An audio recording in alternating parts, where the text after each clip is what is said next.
16h20, c'est Virgile sur M.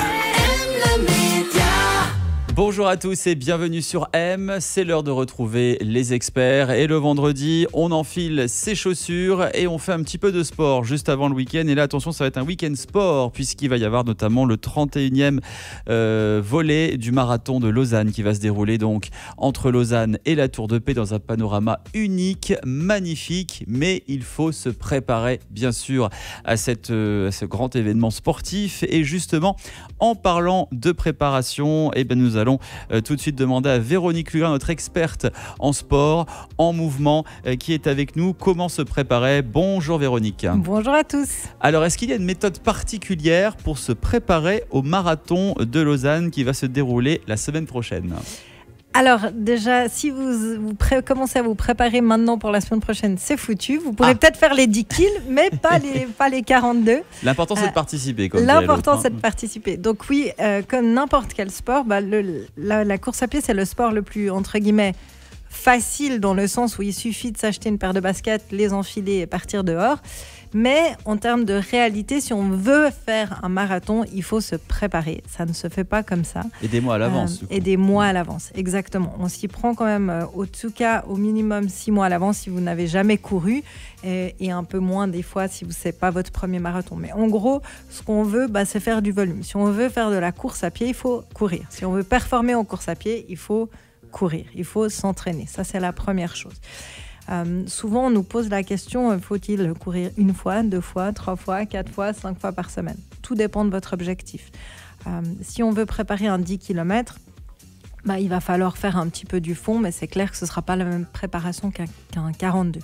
Mais globalement, on aime dire que la course à pied, il faut, comme tous les autres sports, de la récurrence. Donc on a envie de faire peu au début, mais souvent. Donc on a meilleur temps d'enfiler ses baskets et d'aller faire des intervalles training, c'est-à-dire 1 minute marche, 1 minute course, 1 minute marche, 1 minute course et puis 15 minutes de marche tous les jours, plutôt qu'aller courir 1 ou 2 fois par semaine 10 km pour s'entraîner au 10 kg. Donc plus souvent, mais moins intensément. Exactement. Pourquoi? Tout simplement parce que pour un débutant, je parle d'une personne qui souhaite débuter et s'inscrire dans une course, il vaut mieux peu, mais tous les jours, que peu en termes d'entraînement, mais beaucoup de volume. Pourquoi?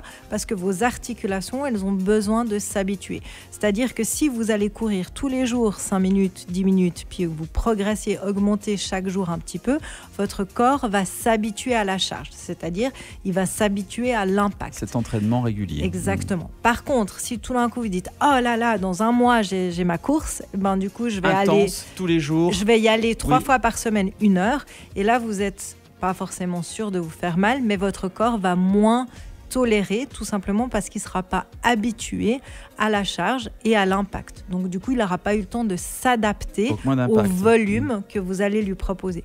Donc vaut mieux, comme je dis, vraiment régulièrement tous les jours un petit peu, plutôt que 1, 2 ou 3 fois par semaine beaucoup. Ça, c'est moins bon pour le corps, dans le sens où là. Par contre, si vous êtes un chevronné, si vous êtes quelqu'un qui avait l'habitude, là, vous allez pouvoir mettre du volume et de l'intensité sans aucun problème. Plus rapidement. Exactement. Ouais. Mais ça dépend de nouveau de votre niveau d'habitude à la charge et à l'impact. En termes de récupération, comment ça se passe ?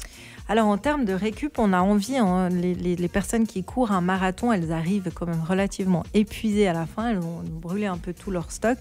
Donc nous on dit, vous avez un magnifique lac Léman qui se trouve pas très loin. Donc un petit plongeon. Un petit plongeon de bain froid fait toujours du bien. Les bains froids, on sait que c'est quelque chose de bon pour l'aspect de la circulation, pour le sommeil, il y a plein de choses. Des études qui l'ont prouvé d'ailleurs. Oui, exactement. Et puis évidemment, vous avez les massages de récup, vous avez surtout la première des récupérations, c'est beaucoup boire.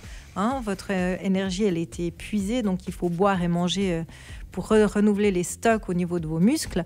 Et puis ensuite, le lendemain, la meilleure récupération, c'est d'aller marcher à une petite allure ou un tout petit footing ou alors nager. Mais faire de l'activité physique à basse intensité après une course, c'est un des meilleurs moyens de récupérer. Donc pour résumer, ne faites pas trop rapidement les dieux de la course. Non.